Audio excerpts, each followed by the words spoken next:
Hello friends, स्वागत है आप सभी का यूट्यूब चैनल लॉ शिक्षा हिंदी में। और आज हम पढ़ेंगे चैप्टर 2 के अंतर्गत बीएनएस 2023 की धारा 4।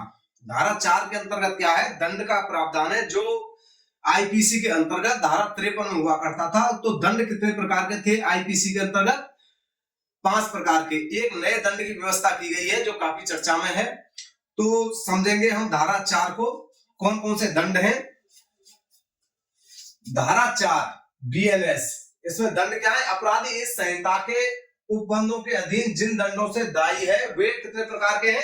6 प्रकार के हैं। पहले कितने थे आईपीसी के अंतर्गत थे? आईपीसी 53 में कितने प्रकार के थे? 5 प्रकार के।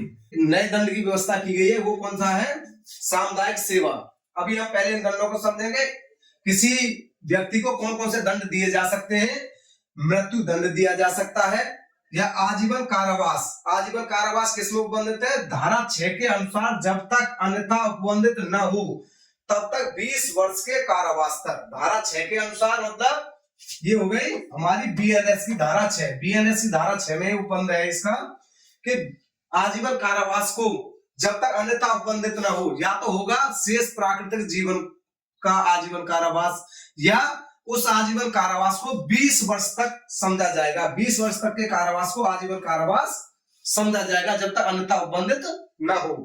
आगे धारा 3 है कारावास, जो 2 प्रकार का होगा। कारावास कैसा होगा? कठिन कारावास भी हो सकता है और साधारण कारावास भी हो सकता है। ये 2 प्रकार का कारावास होगा। एक बार स्क्रीनशॉट ले लें इसका। तो अभी हमने 3 दंड पढ़ लिए हैं। अब आ गया चौथा दंड है संपत्ति जब्ती। अगर किसी की संपत्ति जब्त की जाती है, एक दंड ये हो गया। एक हो गया जुर्माने से किसी को दंडित किया जा सकता है। और ये नया प्रावधान किया गया है। नया प्रावधान क्या किया गया है? सामुदायिक सेवा। और सामुदायिक सेवा की डेफिनेशन किसके अंतर्गत है? धारा 23 बीएनएसएस, भारतीय नागरिक सुरक्षा संहिता, इसके अंतर्गत है। स्पष्टीकरण में दिया गया है कि ऐसा कार्य जिसको किसी दोषित व्यक्ति को दंड के ऐसे रूप में करने के लिए न्यायालय आदेश करे जो समुदाय के लाभ के लिए हो, जिसके लिए वह किसी पारिश्रमिक का हकदार नहीं होगा। अगर किसी समुदाय के लाभ के लिए कोई कार्य कराया जाता है और उसके एवज में उस व्यक्ति को कोई भी उसका पारिश्रमिक नहीं दिया जाता है तो उसे हम सामुदायिक दंड कहेंगे।